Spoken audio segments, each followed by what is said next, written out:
Listo, nos fuimos. Listo, nos fuimos.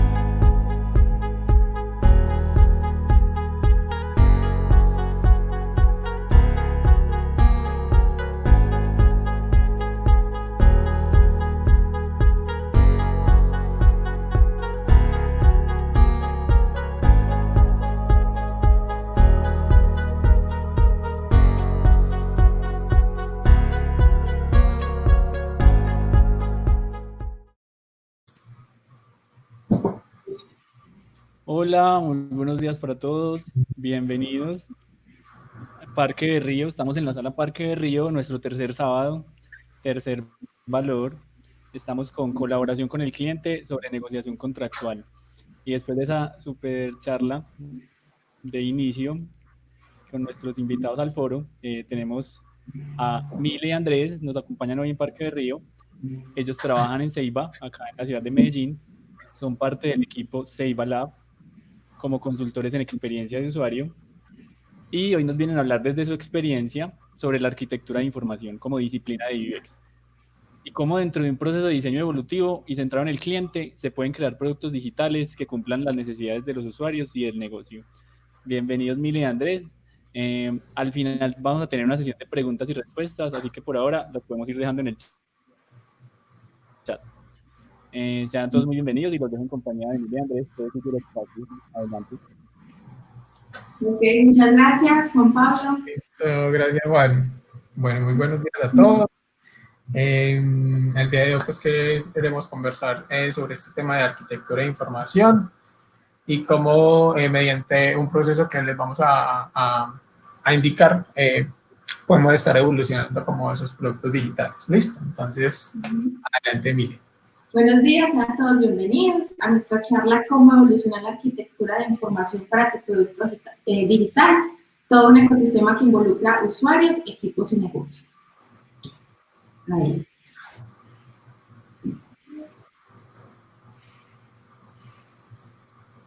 Bueno, primero les voy a presentar a Milena. Milena es diseñadora gráfica ya con 8 años de experiencia en todo este mundo digital. Le gusta mucho estar con su familia, escuchar muy buena música y es muy buena para hacer lettering. Puedo dar fe de eso. Está convencida de que la mente no tiene límites y que realmente pues solo el movimiento hace que movimiento constante hace que las cosas pasen. Es una enamorada de la UX y convencida de que siendo parte activa de una sociedad eh, necesitamos apostarle al cambio con miras a crecer y evolucionar y como decía ahorita Juan, actualmente es consultora en experiencia de usuario en Ceiba Software. Gracias, Andrés. Bueno, presento con ustedes a Andrés José Coronado. Él es ingeniero en sistemas y especialista en sistemas de información con más de 12 años de experiencia en empresas de tecnología. Tiene como hobbies la fotografía, excelente fotógrafo, también puedo dar todo eso, la lectura, el cine, los viajes y compartir conocimiento. Apasionado por el mundo de la UX y el design thinking como filosofía de entendimiento y solución de problemas. Desde hace 7 años asumió el reto de convertirse en consultor en experiencia de usuario dentro de Ceiba Software, en el grupito de Ceiba Lab. Ahí trabajamos juntos. Entonces, nada, bienvenido. Bienvenido a esta charla. Listo. Bueno, antes de entrar en materia con todo el tema de arquitectura de información, les queremos dar pues, como unos conceptos principales y bueno, la experiencia de usuario, todo este tema de experiencia de usuario, ¿qué es? Entonces, podemos decir que la experiencia de usuario es esa percepción que tienen las personas haciendo uso de un producto o servicio y en medida que hacen uso o esa interacción con ese producto y servicio, tienen una percepción. Esa percepción puede ser positiva o negativa, dependiendo de cómo la persona se sienta con esa experiencia.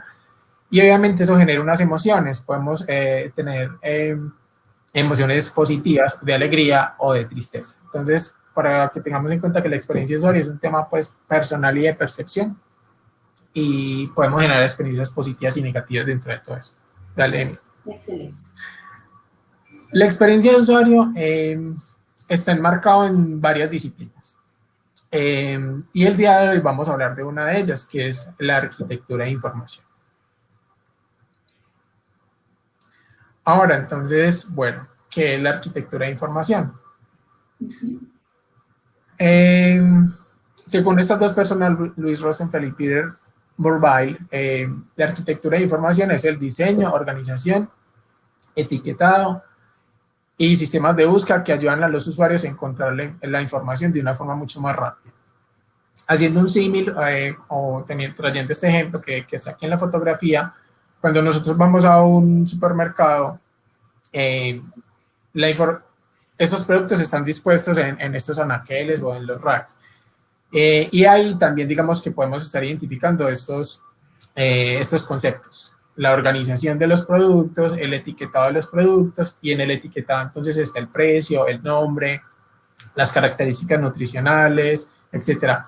Y también están ubicados, y eso lo utilizan mucho pues como en el tema de marketing, las mejores marcas siempre están como más a la vista del usuario.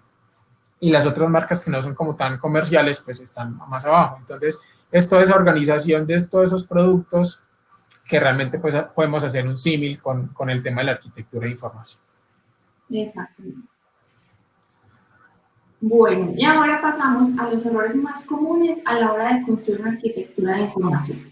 Entonces, ¿cuáles son esos errores a los que de pronto solemos llegar? Y es, primero, creemos que las personas que van a usar nuestro sitio solo van a usar las opciones del menú. Solemos caer en eso y pues muchas veces las personas no navegan opción por opción, sino que generan una búsqueda a través de Google, por ejemplo, a través de cualquier buscador, donde simplemente ponen su necesidad de información y esto les arroja un resultado de búsqueda. ¿Listo? Lo segundo es creer que las personas van a leer todos los enlaces, van a entender todos los contextos y van a saber a qué darle clic. Entonces, aquí es muy importante y más adelante lo vamos a ver y lo vamos a tener en cuenta, y es que todo ese etiquetado y toda esa información visual para el usuario es muy importante que primero esté enmarcada en el contexto de uso. Es decir, si estoy en un e-commerce, pues el lenguaje debe estar relacionado a esto para que haya una similitud en cuanto a lo que está haciendo el usuario y el producto digital. Exactamente. Como tercero, pretender que una persona va a navegar como yo quiero. A veces caemos en ese sesgo de decir, yo creo que la persona va a navegar de esta forma, entonces vamos a disponer la información de esta forma, porque la persona pues va a llegar simplemente a la información de esta manera. No podemos pensar en como yo considero, tenemos que tener siempre al usuario presente para saber de verdad qué necesidad de información tiene y cómo éste la va a encontrar. Y importante también ahí tener en cuenta esas que estamos diseñando es para otras personas, no para nosotros. ¿Listo? El cuarto dice, si uso conceptos que son familiares para mí, todo el mundo los va a entender. Digamos que acá se puede caer en el error de listo. Yo sé cómo es una navegación, yo sé cómo es el etiquetado, yo sé desde el tema conceptual que es muy importante tenerlo, pero como decía ahorita, es también muy importante saber que estamos diseñando productos y servicios para las otras personas y debemos de tener en cuenta esas necesidades que ellos tienen para poderlas resolver de la forma correcta. Exactamente. Como quinto punto tenemos pensar que las personas son escáneres humanos que verán todo en la interfaz, harán scroll, analizarán todo. Debemos tener presente que la persona debe encontrar su información rápidamente y esto varía según el contexto y según su necesidad. Si la persona rápidamente no encuentra su información para llevar a cabo determinado proceso, simplemente se va. Y a veces sabemos que no tenemos segundas oportunidades. Entonces la idea es que las personas encuentren esa información de valor en ese primer rastreo o en ese primer encuentro de la información. Y ahí lo podemos enlazar con la última, que es creer que a las personas les interesen todas las opciones y alternativas que tiene mi producto o servicio. Ahí agregamos como un concepto importante que es el tema de la jerarquía de la información y, como les comentaba ahorita, poner la información a la vista del usuario, que es mucho más importante y mucho más relevante para él, para que digamos que de entrada, como decía Emilia ahorita, la persona entre al sitio, pueda ver esa información pues mucho más rápida y pueda generar y tomar una decisión mucho más rápida. Exactamente. Da. Bueno, ahora vamos a hablar, Andrés, de los sistemas que conforman la arquitectura de información. Sí, y se los vamos a mostrar como con un ejemplo para que sea un poco más entendido.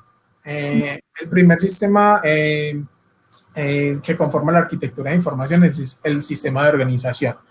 Este sistema de organización lo que nos invita es a agrupar toda la información y el contenido de una forma lógica. Aquí en este ejemplo estamos teniendo, por ejemplo, bueno, estudiantes, proveedores, servicios, etcétera. Entonces, se acostumbra mucho a tener los menús. Los menús son sistemas de organización donde nos van a permitir como agrupar todo el contenido del sitio.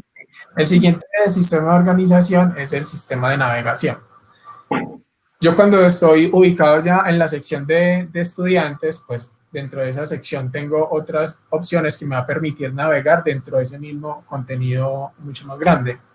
Entonces, sí, son estudiantes de pregrado, de posgrado, servicios de bienestar. Entonces, son esos sistemas que también nos va a permitir navegar, pero dentro de un gran sistema de organización más completo. El tercero es el sistema de etiquetado. Entonces, el sistema de etiquetado tiene que ver con todas las etiquetas, textos, títulos, subtítulos, textos a botones que tiene nuestra interfaz. Entonces, como les comentábamos ahorita, ese etiquetado debe estar enmarcado en el contexto de uso del sitio para que haya una concordancia de uso frente a lo que está haciendo el usuario. Y finalmente, el último sistema, que es el sistema número 4, es el sistema de búsqueda. Son esas opciones de búsqueda o esos cajones de búsqueda que tienen los sitios web que nos va a permitir pues, hacer una búsqueda rápida sobre el contenido. No todos los sitios web lo tienen, pero realmente es muy útil cuando el usuario quiere de forma rápida llegar a un contenido específico, hacer uso de este componente. Listo. Ahora vamos a hablarles un poco acerca de esos pasos para definir y evolucionar la arquitectura de información. Aquí cabe notar que todo esto que les vamos a decir, todo esto que les vamos a compartir, parte desde nuestra experiencia. La experiencia que hemos tenido abordando proyectos con arquitectura de información. Como decimos, nada está escrito en piedra, obviamente cada uno le pone su sabor, como decimos, pero la idea es compartir con ustedes cómo nos ha ido desde nuestra experiencia abordando todo este tema de la arquitectura de información. Entonces, vamos a arrancar. Los organizamos en pasos. Entonces, el primer paso tenemos la alineación al equipo. Hablamos de equipo, nos referimos al equipo de trabajo que va a llevar a cabo toda esta parte de la arquitectura de información, investigación con el usuario, alineación con el negocio y todo esto. Como segundo, tenemos un proceso de investigación y análisis de usuario y negocio. Tenemos que tener muy presente que es tan importante nuestro usuario como nuestro negocio. También tenemos un tema de data relevante, que a veces podemos contar con toda esta parte de métricas, estadísticas, datos cuantitativos, cualitativos. Entonces, esto nos va a llevar mucho más a la precisión de plantear una buena arquitectura de información. El próximo es ver referentes, hablamos de un tema de benchmarking. La idea también es abrirnos un poquito a ver otras cosas. Más adelante vamos a enfocar en cada uno. Tenemos el otro punto que es organizar y estructurar el contenido. Y por último ya llegamos a los wireframes, que son esos temas ya esquemáticos y vamos a tangibilizar todo el proceso que hicimos. Acá dentro de estos pasos, y como hablamos, el tema evolutivo es que estos pasos deben ser evolucionar y deben ser iterativos. Entonces, yo hago un primer paso de la definición de esa arquitectura de información, a la final pues construyo el wireframe, testeo y vuelvo y si tengo que refinar algo, pues vuelvo y cumplo como este ciclo. Entonces, ahí es donde generamos ese tema evolutivo que les queremos conversar el día de hoy. Súper importante eso, Julio. Listo, entonces ya entrando un poco más en detalle en cada uno de los pasos, entonces el primero tenemos el tema de alineación del equipo. Y aquí, como decía Mile, es súper importante alinear tanto el equipo que va a proponer o construir esa solución como el negocio, porque es importante alinear, bueno, hoy cómo estamos, qué dolores, qué necesidades tenemos en este momento, qué información tenemos de los usuarios, si es un producto que ya está al aire, recoger como todo ese feedback que ellos nos han dado para proponer las mejoras de nuestro producto. Si es un producto nuevo, pues poder estar haciendo como un análisis de investigación, que es el siguiente paso que ahorita les vamos a comentar, para poder obtener esas dolores y necesidades. Tener presente pues a qué queremos apuntarle, cómo lo vamos a abordar, con el fin de tener un objetivo claro del proyecto, con el fin de que todos estemos alineados y sepamos cuál es el objetivo y hacia dónde debemos pues, construir la solución. Exactamente. Bueno, acá entonces hablamos de un proceso de investigación y análisis tanto de usuarios como de negocio. Cuéntanos un poquito, Coro, del tema de los usuarios. Dentro de todo este tema de diseño y de soluciones es súper importante todo el tema de investigación, porque acá es realmente donde nosotros nos acercamos a los usuarios, evidenciamos y podemos hacer un ejercicio de observación o unas entrevistas donde ellos nos pueden dar insumos relevantes que nos van a permitir a nosotros poder mejorar o construir nuestro producto digital. Entonces es muy importante acercarnos a ellos, entrar como en esa conversación para que realmente ellos nos puedan dar información que nos sirva para que el producto obviamente que vamos a construir sea muy cercano y centrado en el usuario, porque como decíamos ahorita, estamos diseñando para otras personas y no para nosotros. Entonces es muy importante tener en cuenta cosas que beneficien al usuario, pero también que beneficien al negocio. Exactamente, ya por otro lado vemos el negocio, como les decía ahorita, es súper importante también porque tenemos que tener en cuenta esas metas, esos objetivos financieros que van también encaminados a mejorar toda la parte y toda la experiencia del usuario. Es muy importante tenerlos en cuenta para la toma de decisiones, es importante tenerlos en cuenta durante todo el proceso de diseño. Aquí desde nuestra experiencia lo que hacemos es generar unos espacios de co-creación donde intervienen usuarios y donde interviene toda la parte del negocio y donde es muy chévere y muy enriquecedor esos espacios porque ahí el negocio se da cuenta de verdad mi usuario cómo está navegando la información que yo le estoy brindando. De verdad mi usuario qué dolor tiene con esa información que yo le estoy presentando. Tal vez para mí era algo sencillo y tal vez a través de todos los años siempre habíamos entendido que esta información se debería presentar de una manera, debíamos mostrarle toda una parte muy extensa de la información. Y resulta que un usuario nos dice, o sea, yo solamente necesito hacer mi proceso de tal forma. No necesito tener intermediarios, necesito optimizar mi tiempo. Entonces, todos esos detalles de los que se va dando cuenta el negocio, entonces es súper enriquecedor también. Entonces, trabajar en equipo con estos dos frentes, usuario y negocio, súper importante y súper valioso. Listo. Lo siguiente es la data relevante. Y es que, si bien estamos haciendo un proceso de investigación, también debemos decidir si tenemos investigaciones previas o análisis estadístico de los productos o de los sitios con que alimentar también ese proceso de investigación. Porque ahí nos vamos a dar cuenta también, bueno, los usuarios, cuáles son las opciones que son más visitadas, los dispositivos de consumo, qué intereses tiene la persona frente al contenido que nosotros le estamos exponiendo. Entonces es muy importante también partir de esa base. Si no tenemos data relevante, entonces cobra mucho más sentido hacer un buen proceso de investigación, que es el paso anterior, para poder obtener esa información que ya todos les comentamos ahorita. Ahí me gustaría agregar, y es que la idea y el escenario perfecto es tener datos cualitativos y cuantitativos, porque esto me dará como una mirada más holística de lo que yo tengo, de lo que yo voy a abarcar, ¿cierto?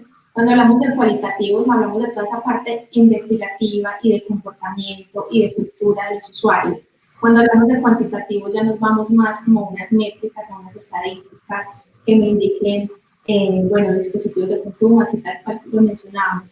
Nos podríamos ir con cualquiera de los dos. Digamos que si tenemos una data cuantitativa nos sirve mucho y ya en el proceso de investigación de usuarios, acompañados en los workshops, en todo este tema de ideación con ellos e investigación, podemos sacar toda esta parte cualitativa si no la tenemos previamente. Entonces, digamos sí, que... es un complemento. Listo. De referentes. ¿Tú qué piensas de referentes? Acá es súper importante tener otras miradas de información, tener otras miradas de otros negocios. También es importante ver la mirada dentro del mismo segmento de negocio, pero es mucho más enriquecedor ver otras industrias y otros negocios con el fin de enriquecernos mucho más, y podemos estar observando y obteniendo información que de pronto por estar tan cerrados, digamos, que en el mismo negocio no ver. Entonces aquí es dar como esa mirada un poco más afuera, para que realmente lo que identificamos pues nos sirva para todo el proceso que estamos teniendo. Exacto, los invitamos aquí como a oxigenar nuestras mentes un poco y tomarnos el tiempo para mirar, para consultar, para investigar también todo este tema de otras industrias y cómo se están moviendo. Bueno, aquí pasamos al tema de organizar y estructurar el contenido. Digamos que esa es como la base principal de la arquitectura de información. Entonces, estamos organizando. Lo dividimos en 4 pasos o actividades que nosotros solemos hacer. Entonces, la primera es hacer un inventario de contenidos. Como segundo, tenemos una actividad de card sorting. Como tercero, unas pruebas de tritex. Y como cuarto, ya pasamos a una etapa de prototipado. Entonces, en esta primera de inventario de contenidos, lo que hacemos es, vamos a hacer primero una analogía con nuestro closet. Tenemos nuestro closet y resulta que un día, un fin de semana, nos dio por organizar y decir, me gustaría sacar la ropa que yo no uso, revisar qué tanta ropa tengo, la que ya definitivamente no me gusta, la que no me sirve. Entonces yo empiezo a sacar ropa, a clasificarla, a dejar la que me gusta y también a comprar ropa nueva, ¿cierto? Porque no. Asimismo es esto, cuando estamos trabajando en una arquitectura de información que ya está planteada, entonces estamos trabajando en una reestructuración de esa arquitectura de información, es muy valioso hacer ese inventario de contenidos, saber qué información tenemos, qué información ya no aplica, qué información se necesita modificar y qué información necesitamos agregar.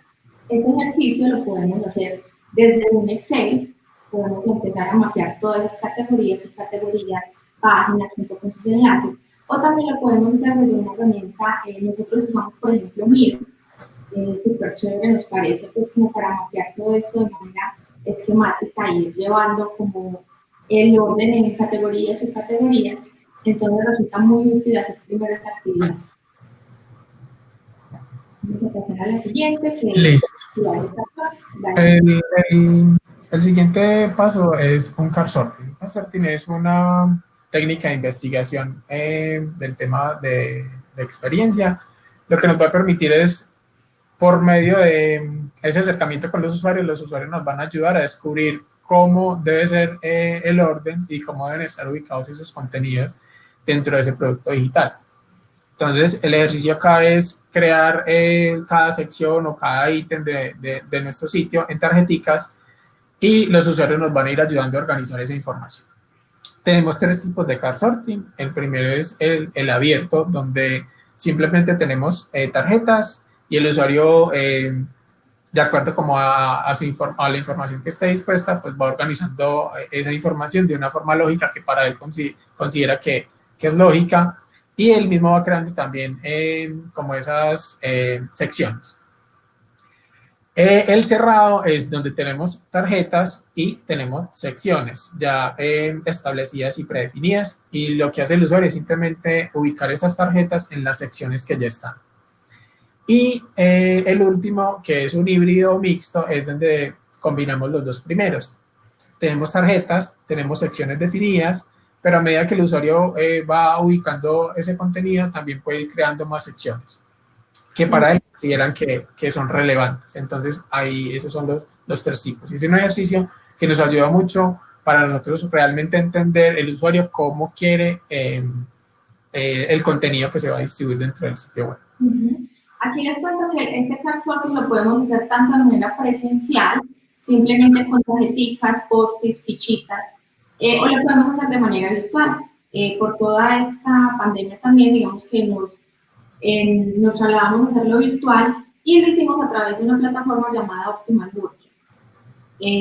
Fue muy chévere también, nos permitió generar todas las fichas, todas las categorías y optamos porque fuera un ejercicio también un poco moderado, llevarlo hasta cierto punto y ya dejar al usuario para que hiciera la actividad y nosotros detrás, junto con observadores, ir anotando cómo era todo ese proceso que llevaba a cabo el usuario.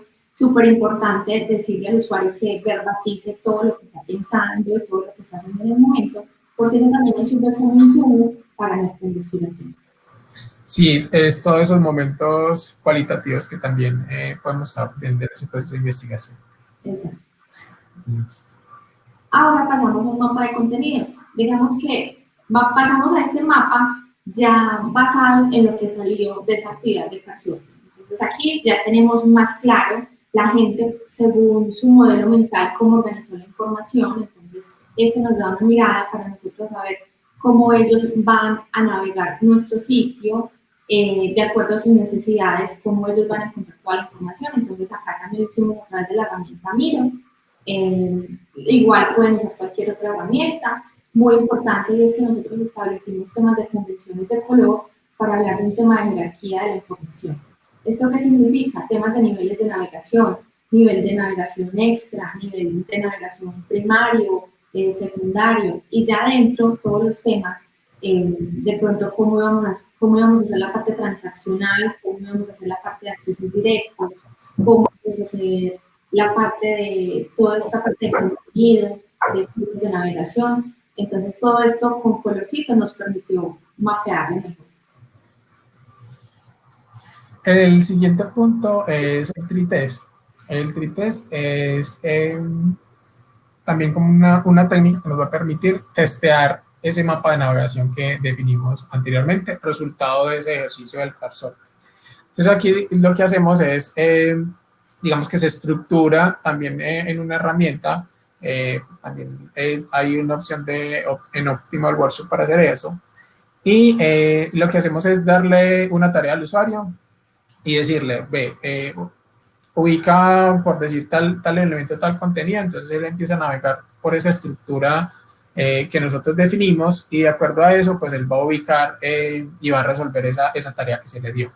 Aquí, importante, validamos esa arquitectura, esa estructura y también validamos todo lo que tiene que ver con etiquetado, rótulos y nombramiento de cada una de esas opciones que va muy acorde al sistema de información el número 3 que les comentábamos. Exacto. A mí me gustaría complementar y es la parte de cómo nos genera su resultado la herramienta Optimal Workshop. Es súper chévere porque nos toma también el tiempo que la persona tardó en resolver esa tarea y también nos identifica si la tarea fue hecha de manera exitosa o fallida, ¿cierto? Si definitivamente el usuario no llegó o si el usuario simplemente saltó la tarea y omitió la tarea. Acá en este test también podemos estar obteniendo métricas como son la efectividad, la eficiencia y la satisfacción, que son métricas también muy relacionadas a todo el tema de experiencia. Es si el usuario cumple la tarea o no cumple, que es la efectividad, la eficiencia, como decía Emilia ahorita, cuánto tiempo tardó esa persona en resolver la tarea, y la satisfacción, que también lo pudiéramos estar evaluando, de si la persona cómo se sintió resolviendo esa tarea, si fue fácil o fue difícil. Exacto. Y digamos que luego de nosotros ponerle esa tarea al usuario, nosotros empezamos a definir unos caminos, o sea, unos caminitos de navegación para que el usuario llegue a esa opción que nosotros le destinamos, según nuestro mapa de contenidos. Él nos lo divide también en si fue exitoso, pero entonces de manera directa o indirecta, o fallido de manera directa e indirecta. ¿Qué quiere decir esto? De manera directa es que simplemente el usuario hizo un camino. Llegó a una pantalla, siguió con la otra y finalmente eligió el enlace que nosotros le pusimos. Ya sea de manera correcta o de manera fallida, fue que directamente llegó a la opción que no era. ¿cierto? Según pues como nosotros lo hemos planteado. O la otra es la manera indirecta, donde el usuario se hace un poquito más de navegación, empieza a pensar, empieza con un tema de búsqueda por exploración. Entonces todo esto repercute también en el tiempo. Todo esto nos va a ayudar a generar esos resultados, ese consolidado, y a decir, el usuario llegó, pero mira que quizá el usuario empezó su búsqueda por estos sitios o por este camino de navegación. Puede que ahí tengamos una inconsistencia que debamos ajustar. Entonces, esto nos resulta súper valioso en ese punto. Ahí es lo importante que decíamos ahorita de contrastar lo cualitativo con lo cuantitativo, porque es un complemento y si nos quedamos solo con lo cualitativo, pues obviamente no tenemos estas métricas y obviamente pues tener solamente lo cuantitativo, pues perdemos un poco ese tema de percepción que nosotros podemos estar teniendo con el usuario frente a todas esas cosas que él puede estar, o inquietudes que puede estar teniendo durante el ejercicio. Exacto. Aquí veo rápidamente una pregunta y es ¿cuáles herramientas usamos? Las herramientas que usamos para esto fue Optimal Workshop, que nos sirve para hacer tanto pruebas de test como para hacer pruebas de card sorting, que fue el ejercicio que vimos anteriormente. Estas pruebas de test se pueden hacer también de dos maneras. De forma moderada, es decir, que nosotros estamos con el usuario indicándolo y llevándolo hasta cierto punto y estando ahí presentes, mirando cómo es su reacción, su navegación, todo el tiempo. Y otros que podemos mandar también un link con esta prueba, donde él también toma todos los aspectos. ¿Cierto, Andrés? ¿Me corriges? Sí. Como parte para medir la satisfacción. Exacto, podemos, bueno, es publicidad política no pagada, pero la herramienta nos permite también configurar tanto las tarjetas como las secciones, como también una especie de encuesta para poder, digamos que obtener un poco esa métrica de satisfacción. Dentro de la herramienta, pues hay una versión free que te permite con ciertas limitantes, pues poder hacer ejercicios, pero pues también si quieres ya tener como un acercamiento pues mucho mayor a muchas más personas, pues sí tiene un costo. Pero igual con la versión free, pues podemos trabajar sin problema. Sí, con la versión free, como experiencia tuvimos que nos dejaba presentar 3 tareas. Entonces, digamos que cuando necesitábamos probar más de 3 tareas, simplemente lo dividíamos en 2 enlaces y como la prueba era moderada, entonces íbamos llevando al usuario diciéndole, listo, primero vas a ingresar a este link, vas a hacer la prueba y luego vas a ingresar a este otro. Entonces, digamos que uno ahí puede mediar un poquito. Ya obviamente una cuenta premium ya te va a permitir muchas más cosas. Listo, para que lo tengan en cuenta. Bueno, Andrés, pasamos a la parte de los wireframes. Entonces, ya aquí, este es el punto donde vamos a tangibilizar toda esa investigación y todo ese proceso de arquitectura de información que hicimos previamente. Aquí vamos a hacer una esquematización de la interfaz.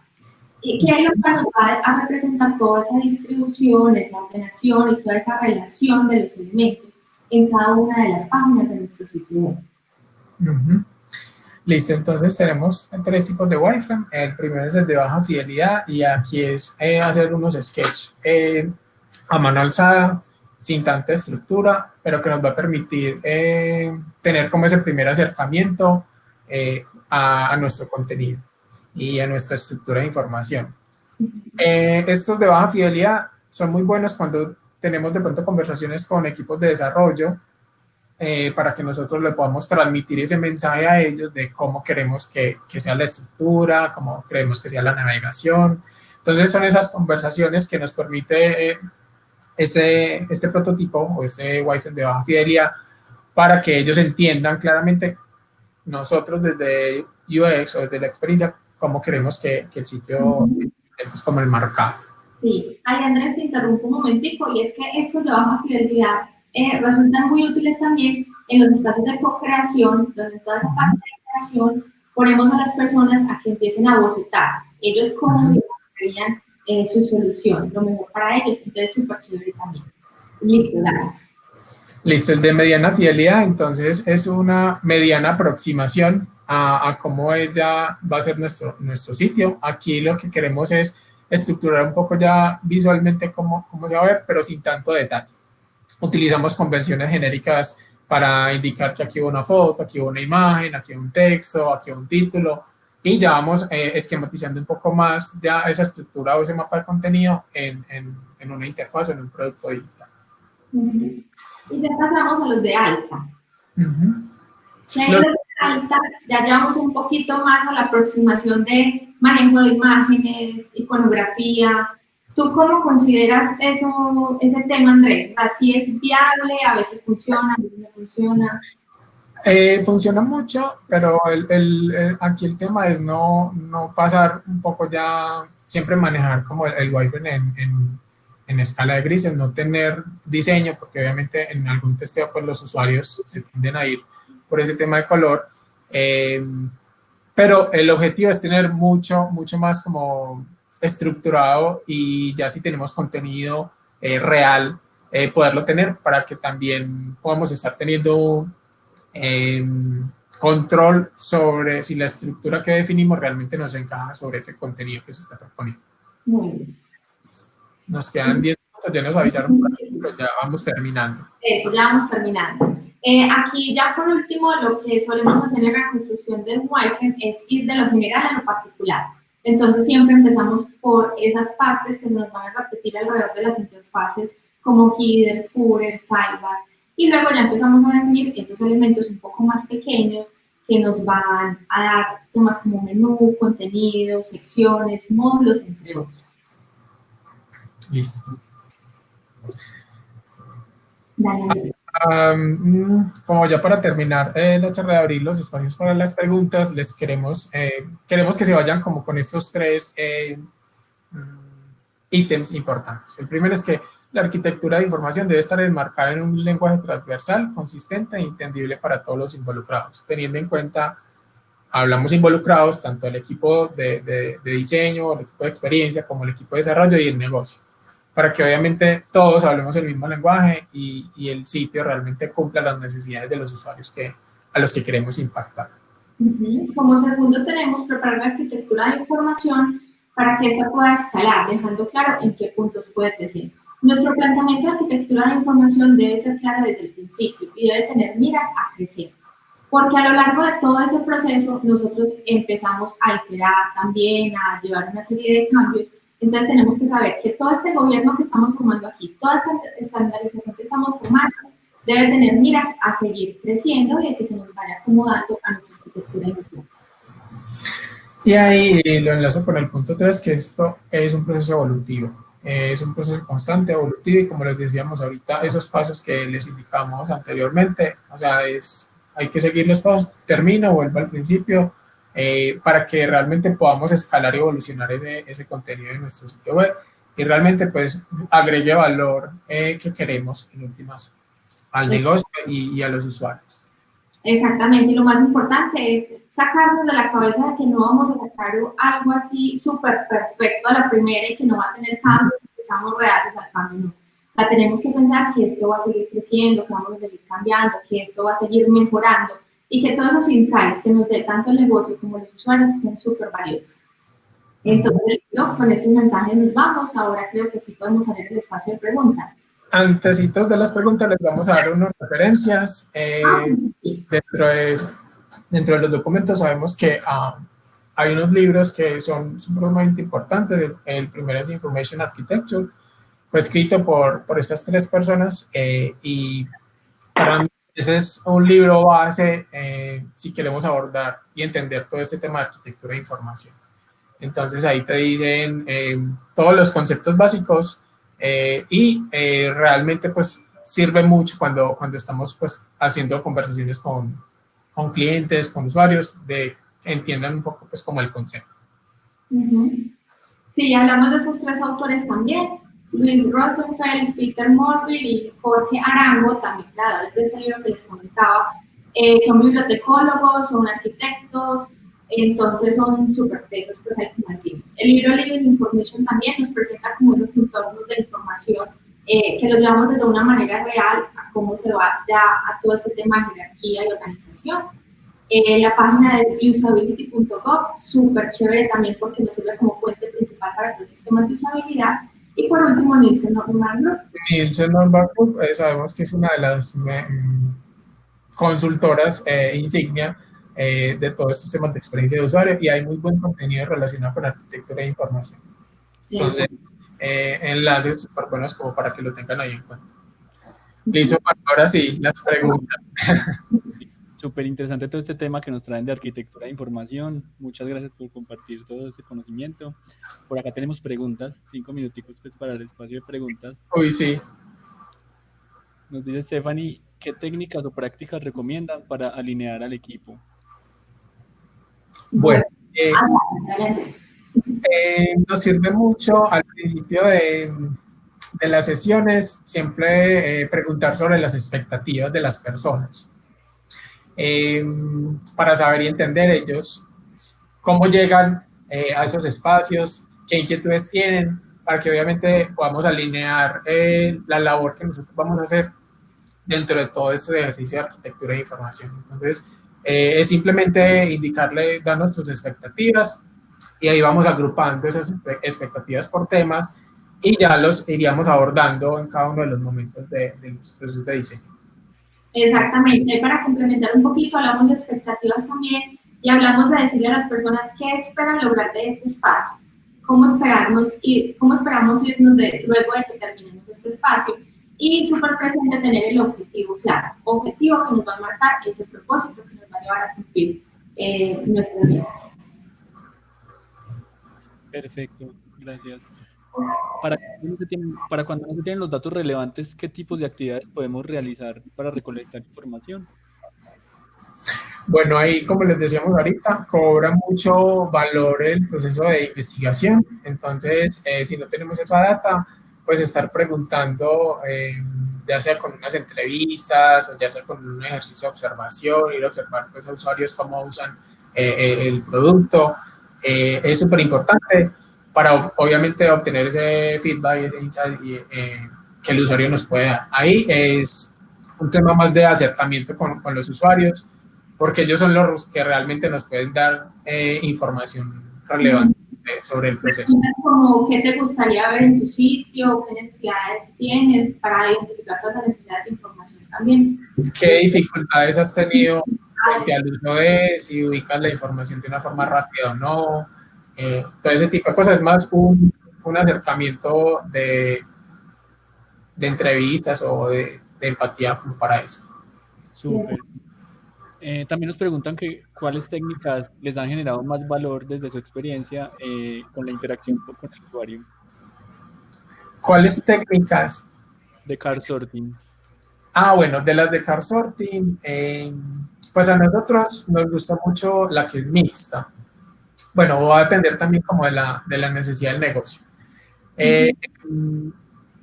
Porque digamos que la cerrada podemos estar sesgando mucho al usuario y lo podemos estar encasillando solo, no, ubícame esta información solo en estas secciones. Pero si es un poco más abierta, que es la primera o la mixta, donde podemos tener esas dos combinaciones, pues el usuario se siente más libre en poder ubicar la información de una forma pues como mucho más a como él considera que puede ser. Entonces, puede ser de la mixta o la abierta. Exactamente. Cuando estamos trabajando en una reestructuración de arquitectura de información, nosotros nos fuimos por la que es mixta, ¿cierto? Donde nosotros ya les dábamos un primer tema de navegación principal, unas primeras categorías, y que ellos ya empezaron a relacionar todo esto. Cuando estamos trabajando de hacer una arquitectura de información, podríamos tirarnos a hacer una abierta, donde no tenemos ni temas de categorías, ni fichas ya previamente organizadas, sino que ya empezamos a ver los usuarios cómo pegan con todas estas. Súper, muchas gracias, chicos. Ya los comentarios pues nos dicen que si nos pueden repetir las herramientas que utilizan como Miro y las demás que mencionaron, si las podemos poner en el chat. Y ya comentarios de agradecimientos. Listo. Entonces, muchas gracias a todos por la asistencia, por sus comentarios. Nosotros encantados de compartir este conocimiento con ustedes y con la comunidad. Y bueno, ahí nos escriben por redes por si tienen alguna inquietud adicional. Estamos pues atentos Gracias, Juan, ahí por compartir las redes. Y nada, un placer pues como para todos. Mile, muchas gracias por la invitación. También a... Gracias, Andrés. Muchas gracias por el conocimiento y muchas gracias, Juan Pablo, también por la organización. Sí. Súper chévere. Gracias a todos. A que vayamos a la próxima sesión. Muchas gracias a todos por estar con nosotros y nos vemos en la próxima. Chao. Ok. Chao. Cuídense.